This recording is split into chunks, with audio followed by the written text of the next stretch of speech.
Na záver mi nedá, aby som nereagoval na perly z úst nového generálneho tajomníka NATO, bývalého predsedu vlády Holandska Marka Rutteho a súčasného francúzskeho premiéra.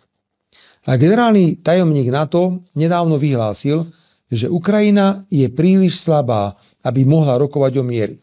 Na otázku, ktorú som mu položil, že koľko ľudí ešte musí zomrieť, aby bola dostatočne silná, mi samozrejme neodpovedal.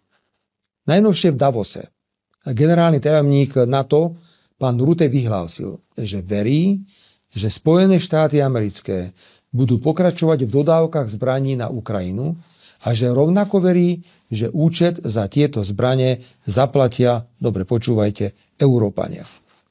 Pán generálny tajomník, v mene akých Európánov ste to vlastne hovorili?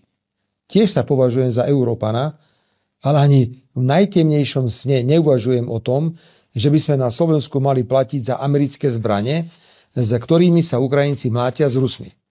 Takže pán generálny tajomník, na budúce dvakrát meriame a rozmýšľame, kým niečo takéto závažné vyhlásime. No a francúzsky premiér zase vyhlásil, že Elon Musk predstavuje hrozbu pre demokraciu.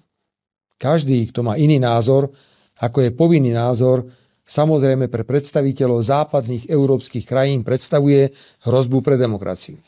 Vážený pán francúzsky premiér, ak tu niekto reálne ohrozuje v Európe demokraciu, tak je to sieť Sorosových mimovládnych organizácií.